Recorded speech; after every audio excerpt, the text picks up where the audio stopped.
Ngayong araw, kilalanin natin ang lalaking minahal ng masa, isang taong nagsimula sa pelikula at umabot sa tuktok ng politika. Siya si Erap, si Joseph Ejercito Estrada. Tara, daldalan na. Isinilang noong ika-19 ng Abril taong 1937 sa Tondo, Maynila, si Jose Marcelo Ejercito, na mas kilala natin bilang Joseph Erap Estrada. Anak siya ng isang civil engineer at isang housewife, at kahit galing sa Maykaya, hindi naging madali ang kanyang kabataan. Madalas siyang mabansagang, pasaway, sa eskwela, at ilang beses ding na-kick out. Pero kahit ganun, may kakaibang tapang at diskarte si Erap sa buhay. Mahilig siya sa action, sa adventure, at sa pagharap sa hamon.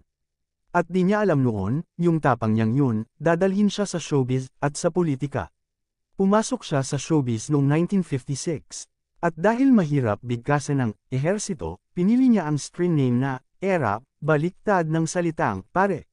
Bilang action star, sumikat siya sa mga pelikulang pangmasa. Mga karakter niyang laging kakampi ng mga api, at kalaban ng mga abo sa do. Gaya ng Asyong Salonga, Geron Busabos, at ang tatay kong nanay, naging paborito siya ng mga manunood sa bawat kanto ng bansa. Sa mahigit 100 pelikula, naging mukha siya ng hustisya para sa masa. At mula sa pelikula, unti-unting humugot siya ng tiwala at boto. Noong 1969, pinasok ni Erap ang politika bilang alkalde ng San Juan.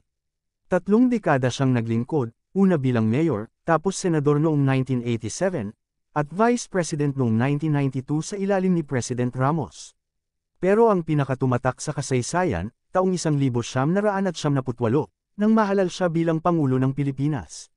Bitbit niya ang pangako ng gobyernong para sa mahirap. Sa kanyang termino, isinulong niya ang mga programang pangmasa, at lalong napamahal sa mga karaniwang Pilipino.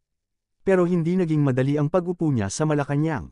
Naharap siya sa mga kontrobersya, kabilang ang isyu ng Hueteng, Midnight Cabinets, at umano'y korupsyon. Pamangkin, sandali lang. Kung na-inspire kayo sa kwento ni Erap, like nyo na tong video, at huwag kalimutang mag-subscribe bilang suporta nyo sa OTITS nyo. At syempre, comment nyo rin kung sino pa ang gusto niyong gawan natin ng kwento dito sa Tito Daldal. Malay nyo, kayo na ang next na ma-shoutout. Balikan natin ang kwento ni Erap. Taong 2001, pinatalsik si Erap sa pamamagitan ng EDSA DOS, isang makasaysayang pag-aaklas na nagwakas sa kanyang pagkapangulo. Kinasuhan siya ng plunder, at nahatulan ng reclusion perpetua. Pero makalipas ang ilang taon, pinatawad siya ni dating Pangulong Gloria Macapagal Arroyo. Sa kabila ng mga pagsubok sa politika at showbiz, kilala rin si Erap sa kanyang masalimuot pero makulay na buhay pag-ibig. Ang kanyang asawa ay si Dr. Loy Estrada, isang respetadong doktor at naging senador din. Pero bukod sa kanya, naging laman din ng balita ang pagkakaroon ni Erap ng mga anak sa labas ng kanilang relasyon. Sa kabuuan, mahigit 10 anak ang inamin ni Erap, kabilang sina Jinggoy Estrada at Joseph Victor, JV, Ejercito, parehong pumasok din sa politika. Kahit maraming pagsubok sa pamilya, sa huli, napanatili ni Erap ang koneksyon sa karamihan sa kanyang mga anak, at patuloy siyang tinuturing na haligi ng kanilang angkan. Hindi pa tapos si Erap. Noong 2010, muli siyang tumakbo sa pagkapangulo pero natalo. Pero sa halip na umatras, tumakbo siya bilang alkalde ng Maynila noong 2013, at nanalo. Sa kanyang termino bilang mayor, pinursige niyang linisin ang lungsod, ibalik ang kaayusan, at itaas ang dignidad ng mga Manileño.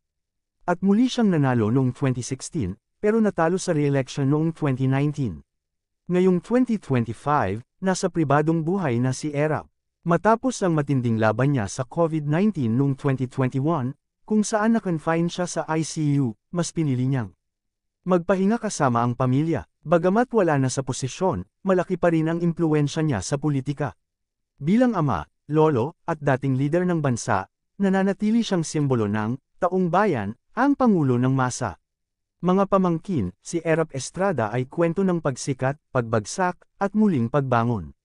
Kwento siya ng masa, ng taong minahal ng karaniwang Pilipino, hindi dahil perpekto siya, kundi dahil totoo siya. Tandaan natin, kahit ilang beses kang matalo, basta may tapang kang bumangon, hindi ka kailanman tunay na talo. Ako si Tito Daldal, nagsasabing, kahit map icon ka, huwag kang bibitaw, dahil ang tunay na matapang, marunong ring tumawa. Daldal pa more.